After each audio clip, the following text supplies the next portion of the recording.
Halo, selamat datang di Wacanara. Saya sendiri Nara dan ini channel saya.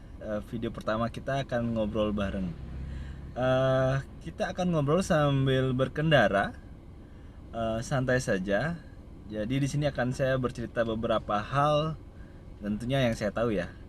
Jadi pertama saya akan banyak ngobrolin tentang pendidikan, karena kebetulan saya tenaga pengajar atau dosen.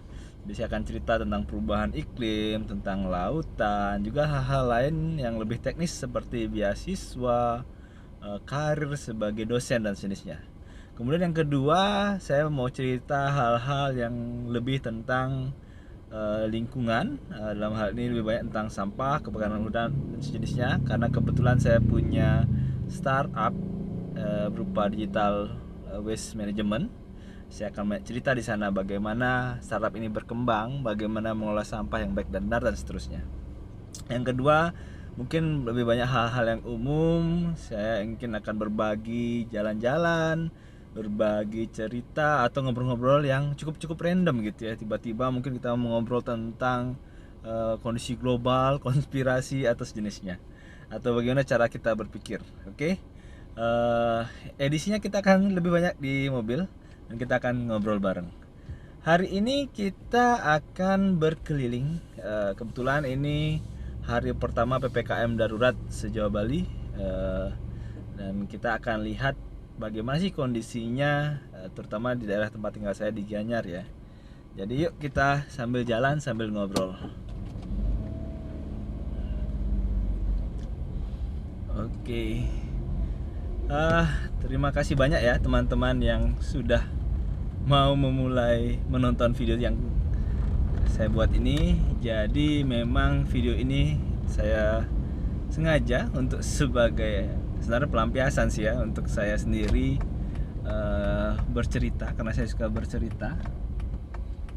Karena situasi pandemi ini ya, jadi kita terhalangi.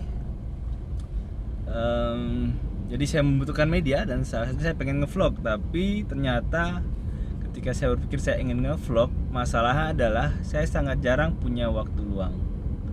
Karena aktivitas lumayan padat ya, selain mengajar secara rutin, menguji, membimbing dan penelitian sebagai dosen, itu sudah lumayan menghabiskan waktu. Nah, di luar kegiatan saya sehari-hari sebagai dosen di ilmu kelautan, Fakultas Kelautan Perikanan Universitas Udayana Bali, saya juga punya kegiatan lain di luar, berupa sosio-teknopreneur ya, namanya Gria Luhu. Nanti bisa kalian cek, saya bagi linknya nanti di description. Jadi ya, Gria Luhu sederhananya adalah startup tentang pengolahan sampah secara menggunakan sistem digital mobile apps ya. Yang sekarang lebih banyak diadaptasi di bank sampah, tapi harapan kami sih kedepannya bisa jauh lebih luas dan sedang berkembang. Nanti saya akan cerita lebih banyak deh tentang itu.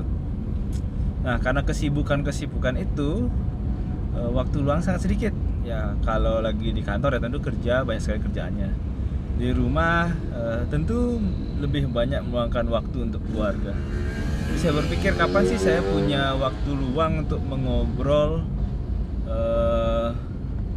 lebih santai. Nah, akhirnya saya ingat bahwa karena saya tuh biasanya ngajar ya dari Gianyar ke Denpasar, itu biasanya 1 jam sekali jalan ya, apalagi ke Bukit Jimbaran tuh bisa 1,5 jam sekali jalan. Saya jadi ingat bahwa sebenarnya waktu luang saya paling banyak itu ya ketika berada di jalan gitu. Dan saya orangnya kan tidak suka ya tepatnya ya, otak itu berhenti berpikir ya, atau ini. Makanya saya sering sekali merasa bosan ketika berkendara, karena tidak ada kegiatan, apalagi kalau berkendara sendiri ya, kecuali kalau lagi sama keluarga, istri ya itu lain cerita. Tapi kalau sendiri ya gimana ya, denger radio kurang menyenangkan. Kalau melakukan kegiatan lain misalnya nonton atau apa kan berbahaya ya. Jadi apa sih yang saya bisa lakukan tetap produktif meskipun di jalan? Ternyata saya pikir, nah ini kebetulan nih saya perlu suatu kegiatan yang tidak harus fokus sekali gitu sambil berkendara. Satu sisi saya juga perlu waktu untuk melakukan kegiatan vlogging seperti ini gitu. Ya, jadi kenapa akhirnya saya memutuskan vlognya adalah berkendara. Jadi mohon maaf teman-teman, mungkin yang akan nonton video ini lebih banyak melihat saya berkendara ya di dalam mobil sambil melihat pemandangan mungkin di belakang teman-teman ini. Oke, ini jadi hari ini adalah tanggal 3 Juli 2021, hari pertama dari PPKM darurat ditetapkan sebagai di Jawa dan Bali ya. Dan ini kondisi kota di Kota Gianyar. Sebenarnya saya tadi pagi juga sudah sempat keluar rumah ya. Memang kabarnya di banyak tempat ya toko-toko pada tutup ya. Banyak yang diminta tutup dari pagi ya, alasan tentu karena PPKM darurat ya. Cuman kalau lihat jalan secara sekilas sih saya tidak melihat ada perbedaan yang drastis ya, dalam artian ya saya lihat kendaraan masih normal ya, maksudnya tidak ramai sih, maksudnya ini yang umum terjadi di Gianyar emang tidak terlalu ramai, jadi emang biasanya segini-segini saja. Oke. Nah, jadi saya mau lihat-lihat nih beberapa tempat toko-toko di sekitaran ini, jalan utama ya, jalan Dharmagiri, jalan besar gitu ya. Kalau lihat di sekitar sekarang sih secara general rata-rata buka sih ya. Jadi saya rasa di Gianyar tidak ada satu hal yang terlalu strict ya, kecuali mungkin instansi-instansi pemerintah atau jenisnya. Tapi kalau lihat pertokoan dan segala macam, saya rasa umumnya masih buka, jadi masih normal.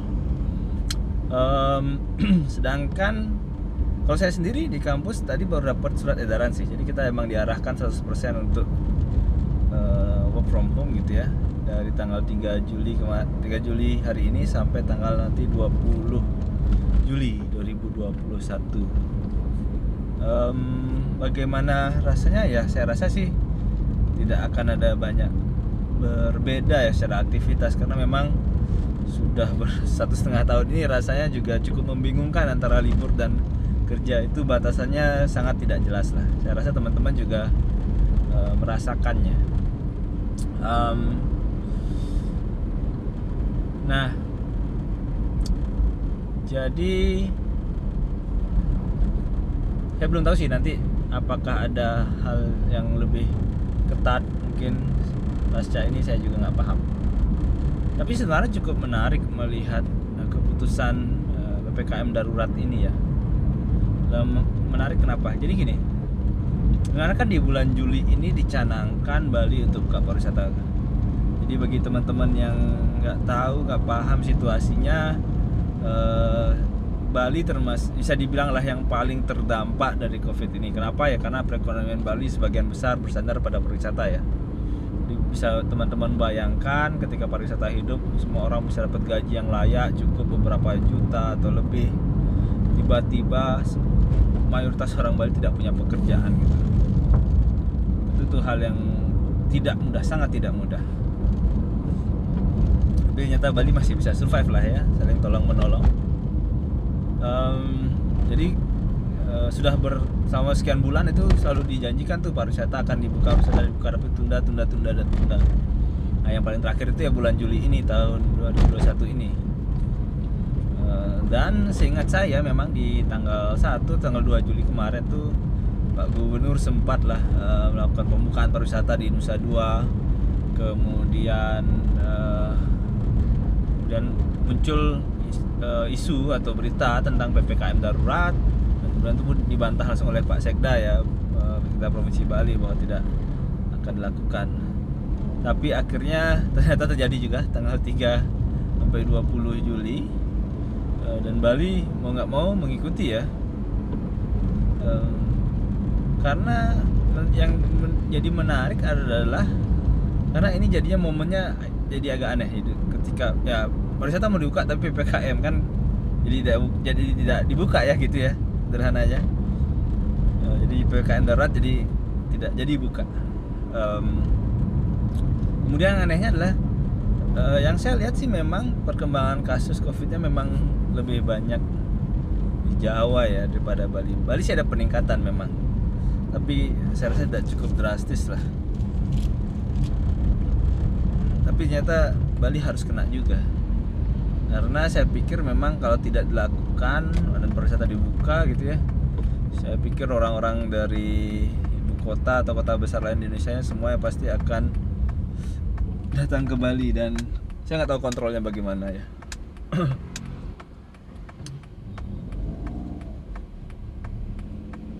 Jadi memang sih di masa pandemi ini menjadi pemimpin government, menjadi leader itu menurut saya sulit sekali ya, karena situasinya sangat dilematis. Jadi selalu ada dua sisi diantaranya. Jadi ini kita sudah ada di Jalan Utama Dharmagiri. Mungkin sekarang sudah nggak terlalu kelihatan karena ulap atau ini ya, cahaya matahari dari belakang.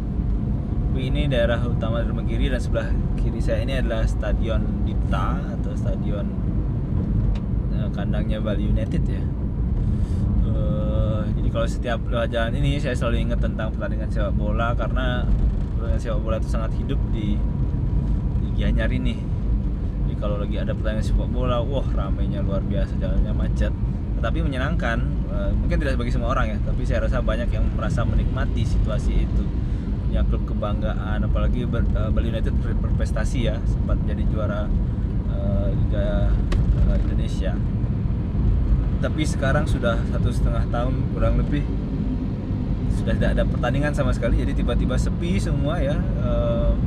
Suasana stadion berubah sama sekali, meskipun saya lihat ada beberapa renovasi di sana. Tapi situasinya jadi sangat-sangat berbeda selama 1,5 tahun ini. Jadi saya sangat berharap sebenarnya nanti bisa segera buka, seperti kalau kemarin kita lihat Euro ya, di Hungary, di Budapest itu mereka sudah mulai buka stadionnya. Dan meskipun cukup ketat ya, ketika orang mau masuk ke sana harus bisa menunjukkan bukti bahwa dia sudah divaksin atau sudah melakukan tes. Tapi saya rasa dengan situasi sekarang, ketika orang sudah sangat haus sebenarnya dengan hiburan, dengan olahraga, musik atau segala macam, mereka pasti mau lah gitu ya, sampai vaksin atau tes gitu, untuk suatu hal yang mereka sangat ingin nikmati lagi setelah sekian lama gitu. Jadi saya harap angka vaksin sih semoga semakin cepat selesai di Bali, kita bisa buka. Sebenarnya sih harapannya tetap bisa buka ya, meskipun saya secara personal tidak merasa terlalu terpengaruh oleh pariwisata, karena saya tidak bekerja secara langsung di pariwisata. Tetapi saya tahulah bahwa banyak sekali keluarga, teman yang situasinya sangat berat gitu, karena pariwisata yang tidak bisa dibuka. Karena memang ya mau gimana lagi ya, Bali sudah terlanjur menempel dengan pariwisatanya. Jadi kita sangat berdoa sih, berharap Bali bisa dibuka kembali untuk pariwisata, dan ya semoga damai lah ya di Bali. Saya tidak berharap ekspektasi terlalu banyak, karena situasinya sangat complicated, perbedaan argumen, perbedaan pendapat membuat situasinya semakin berat lah. Oke, saya rasa cukup untuk pembukaan video pertama. Kita diskusi, ngobrol-ngobrol tentang kondisi PPKM darurat hari pertama. Ya, nanti saya akan cerita lebih banyak lagi kalau teman-teman ada mau request sesuatu, misalnya mau tentang beasiswa, tentang pendidikan, tentang ilmu pengetahuan, spesialnya lebih ke tentang perubahan iklim ya, atau isu lingkungan lainnya. Ada yang pengen ditanyakan, didiskusikan, bisa komen di kolom komentar. Kalau menarik nanti kita bisa ngobrol bareng. Karena saya nggak jamin sih saya mampu untuk jawab semua hal ya, saya kan nggak pintar-pintar amat ya. Oke, jadi itu saja. Saya mau ada kegiatan lain. Sampai jumpa, kita akan ngobrol lagi 1-2 hari ke depan. Sampai jumpa, dadah.